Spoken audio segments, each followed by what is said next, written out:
Time for dinner. We're on Numbers 21. And the sovereign of Arad, the Canaanite, who dwelt in the south, heard that Israel was coming on the way to Arathim, and he fought against Israel, and took some of them captive. Then Israel made a vow to Jehovah, and said, If you deliver this people into my hand, indeed then I shall put their cities under the ban. And Jehovah listened to the voice of Israel, and gave up the Canaanites, and they put them and their cities under the ban. So the name of that place was called Hormah. And they departed from Mount Hor by the way of the Sea of Reeds, to go around the land of Edom. But the being of the people grew impatient because of the way, and the people spoke against Elohim and against Moshe. Why have you brought us up out of Mizraim to die in the wilderness? For there is no food and no water, and our being loathes this light bread. And Jehovah sent fiery serpents among the people, and they bit the people, and many of the people of Israel died. Then the people came to Moshe and said, We have sinned, for we have spoken against Jehovah and against you. Pray to Jehovah to take away the serpents from us. So Moshe prayed on behalf of the people. And Jehovah said to Moshe, Make a fiery serpent and set it on a pole. And it shall be that everyone who is bitten, when he looks at it, shall live. So Moshe made a bronze serpent and put it on a pole. And it came to be, if a serpent had bitten anyone, when he looked at the bronze serpent, he lived. And the children of Israel set out and camped at Oboth. And they departed from Oboth and camped at Lai ha-Abarim, in the wilderness, which is east of Moab, toward sunrise. From there they set out and camped at Wadi Zered. From there they set out and camped on the other side of the Arnon, which is in the wilderness, that extends from the border of the Amorites. For the Arnon is the border of the Moab, between Moab and the Amorites.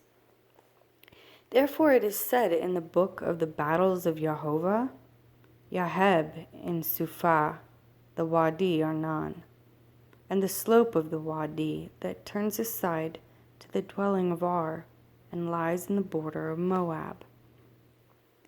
And from there on to Beer, which is the well where Jehovah said to Moshe, Gather the people, and let me give them water. Israel then sang this song, Spring up, O well, sing to it. O well the leaders sank, which the nobles of the people dug with their staves, by the word of the inscriber. Then from the wilderness to the Mattanah, from Mattanah to Nahaliel,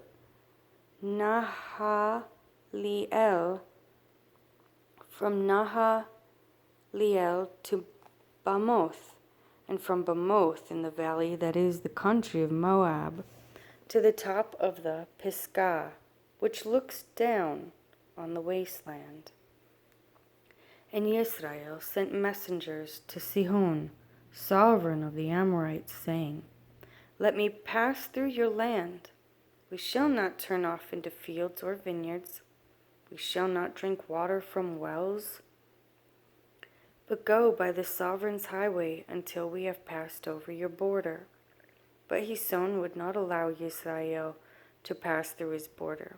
So his son gathered all his people together and went out against Israel in the wilderness, and he came to Yahatz and fought against Israel. And Israel struck him with the edge of the sword and took possession of his land, from the Arnon to the Yabok as far as the children of Ammon. For the border of the children of Ammon was strong. And Yisrael took all these cities, and Yisrael dwelt in all the cities of the Amorites, in Heshbon and in all its villages. For Heshbon was the city of Sihon, the sovereigns of the Amorites, who had fought against the former sovereigns of Moab, and had taken all his land from his hand as far as the Arnon. This is why those who speak in Proverbs say, "Come to Heshbon, let the city of Sihon be built and established." For fire went out from Heshbon, a flame from the city of Sihon. It consumed Ar of Moab, the masters of the heights of Arnon. Woe to you, Moab! You have perished, O people of Chemosh. He has given his sons as fugitives and his daughters into captivity to Sihon, the sovereign of the Amorites. Then we shot them. Heshbon has perished as far as Dibon, and we laid waste as far as Nophah, which reaches to Medeba. So Yisrael dwelt in the land of the Amorites. And Moshe sent to spy out Yazer, and they took its villages and drove out the Amorites who were there, and turned and went by the way to Bashan. And Og, sovereign of Bashan, went out against them, he and all his people, to battle at Adri. And Jehovah said to Moshe, "Do not fear him, for I have given him into your hand, with all his people and his land, and you shall do to him as you did to Sihon, sovereign of the Amorites, who dwelt in Heshbon." And they struck him and his sons and all his people until no remnant was left to him, and they took possession of his land. And the children of Israel set out and camped in the desert plains of Moab beyond the Jordan of Jericho. And Balak, son of Zippor, saw all that Israel had done to the Amorites. And Moab was exceedingly afraid of the people, because they were many, and Moab was in dread because of the children of Israel. And Moab said to the elders of Midian, "Now this company is licking up all that is around us, as an ox licks up the grass of the field." Now Balak, son of Zippor, was sovereign of the Moabites at that time. And he sent messengers to Balaam, son of Beor, at Pethor, which is near the river in the land of the sons of his people, to call him, saying, "See, a people has come from Mizraim. See, they have covered the surface of the land and are settling next to me. And now, please, come at once, curse this people for me, for they are too strong for me. I might be that I strike them and drive them out of the land. For I know that he whom you bless is blessed, and he whom you curse is cursed." And the elders of Moab and the elders of Midian left with the fees for divination. In their hand they came to Balaam and spoke the words of Balak to him. And he said to them, "Spend the night here, and I shall bring back word to you, as Jehovah speaks to me." So the heads of Moab stayed with Balaam. And Elohim came to Balaam and said, "Who are these men with you?" And Balaam said to Elohim, "Balak, son of Zippor, sovereign of Moab, has sent to me, saying, 'See, a people has come out of Mizraim and cover the surface of the land. Come now, curse them for me. It might be that I am to fight against them and drive them out.' And Elohim said to Balaam, 'Do not go with them. Do not curse the people, for they are blessed.' And Balaam rose in the morning and said to the heads of Balak, Go to your land, for Jehovah has refused to allow me to go with you."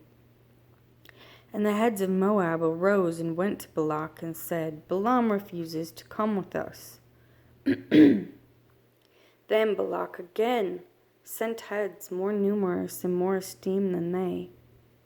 And they came to Balaam and said to him, "This is what Balak, son of Zippor, said. Do not be withheld from coming to me, please. For I esteem you very greatly, and whatever you say to me I do. Therefore, please come, curse this people from me." And Balaam answered and said to the servants of Balak, "Though Balak were to give me his house filled with silver and gold, I am unable to go beyond the word of Jehovah, my Elohim, to do less or more. And now, please, you also stay here tonight, and let me find out what more Jehovah says to me." And Elohim came to Balaam at night and said to him, "If the men come to call you, rise and go with them, but only the word which I speak to you that you do." And Balaam arose in the morning and saddled his donkey and went with the heads of Moab. But the displeasure of Elohim burned because he went, and the messenger of Jehovah stationed himself in the way as an adversary against him. And he was riding on his donkey, and his 2 servants were with him. And the donkey saw the messenger of Jehovah standing in the way with his drawn sword in his hand, and the donkey turned aside of the way and went into the field.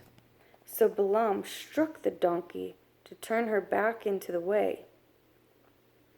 Then the messenger of Jehovah stood in a narrow passage between the vineyards, with a wall on this side and a wall on that side. And when the donkey saw the messenger of Jehovah, she pushed herself against the wall and crushed Balaam's foot against the wall, and he struck her. And the messenger of Jehovah went further and stood in a narrow place where there was no way to turn aside right or left. And when the donkey saw the messenger of Jehovah, she lay down under Balaam. So Balaam's displeasure burned, and he struck the donkey with his staff. Then Jehovah opened the mouth of the donkey and said to Balaam, "What have I done to you that you have stricken me these 3 times?" And Balaam said to the donkey, "Because you have mocked me. I wish there were a sword in my hand, for I would have killed you by now." And the donkey said to Balaam, "Am I not your donkey on which you have ridden ever since I became yours, to this day? Was I ever known to do so to you?" And he said, "No."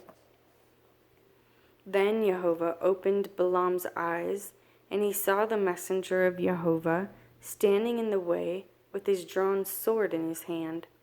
And he bowed his head and fell on his face.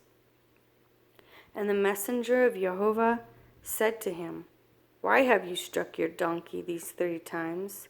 See, I have come out to stand against you, because your way is reckless before me. And the donkey saw me and turned aside from me these 3 times. If she had not turned aside from me, I certainly would have killed you by now and let her live." And Balaam said to the messenger of Jehovah, "I have sinned, for I did not know you stood in the way against me. And now, if evil is in your eyes, let me turn back." And the messenger of Jehovah said to Balaam, "Go with the men, but only the word that I speak to you that you speak." And Balaam then went with the heads of Balak. And when Balak heard that Balaam was coming, he went out to meet him at the city of Moab, which is on the border at the Arnon, which was in the extremity of the border. And Balak said to Balaam, "Did I not urgently send to you, calling for you? Why did you not come to me? Am I not able to esteem you?" And Balaam said to Balak, "See, I have come to you. Now, am I at all able to say somewhat, the word that Elohim puts in my mouth that I speak. And Balaam went with Balak, and they came to Kirath Hutzot. And Balak slaughtered cattle and sheep, and he sent some to Balaam and to the heads who were with him. And it came to be in the morning that Balak took Balaam and brought him up to the high places of Baal, and from there he saw the extremity of the camp. And Balaam said to Balak, Build 7 slaughter places for me here, and prepare 7 bulls and 7 rams for me here. And Balak did as Balaam had spoken, and Balak and Balaam offered a bull and a ram on each slaughter place. Balaam then said to Balak, Stand by your ascending offering, and let me go on. It might be that Jehovah does come to meet me, and whatever he shows me I shall declare to you. And he went to a bare height. And Elohim came to Balaam, and he said to him,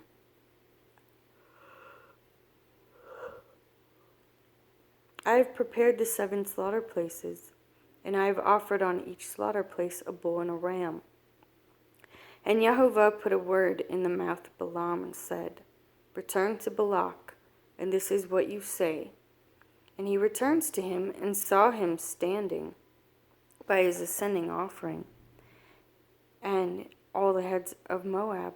And he took up his proverb and said, Balak, the sovereign of Moab, has brought me from Aram, from the mountains of the east. Come, curse Yaakov for me, and come, rage at Yisrael. How do I curse whom El has not cursed? And how do I rage at whom Jehovah has not raged? For from the top of the rocks I see him, and from the hills I observe him. Look, a people dwelling alone, not reckoning itself among the nations. Who shall count the dust of Yaakov, and the number of the 1/4 of Israel? Let me die the death of the upright, and let my end be like this. And Balak said to Balaam, What have you done to me? I took you to curse my enemies, and look, you have kept on blessing. And he answered and said, Should I not take heed to speak what Jehovah has put in my mouth? And Balak said to him, Come with me to another place from where you see them. You only see the extremity, but not all of them. Curse them for me from there.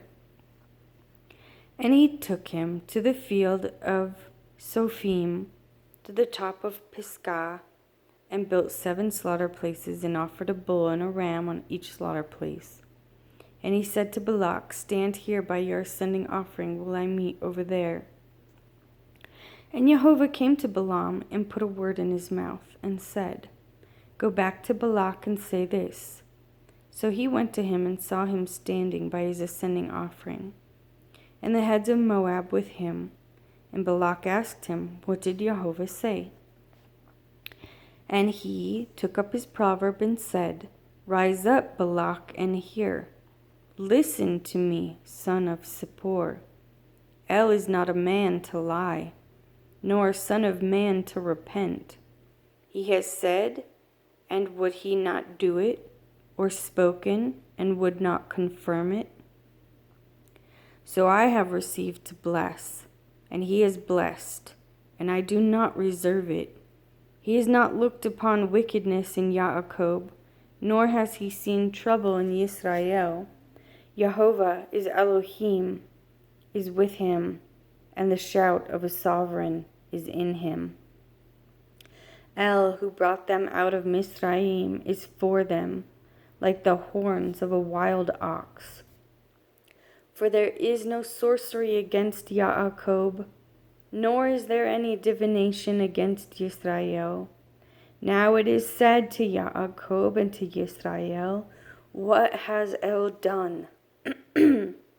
Look, a people rises like a lioness, and lifts itself up like a lion.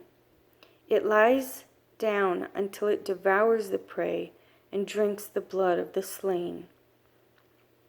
And Balak said to Balaam, "Do not curse them at all, nor bless them at all." And Balaam answered and said to him, "Balak, have I not spoken to you, saying, all that Jehovah speaks that I do?" And Balak said to Balaam, "Please come, let me take you to another place. I might be right in the eyes of Elohim, that you curse them for me there." And Balak took Balaam to the top of Peor, that overlooks the wasteland. And Balaam said to Balak, "Build 7 slaughter places for me here, and prepare 7 bulls and 7 rams for me here." And Balak did as Balaam had said, and offered a bull and a ram on each slaughter place.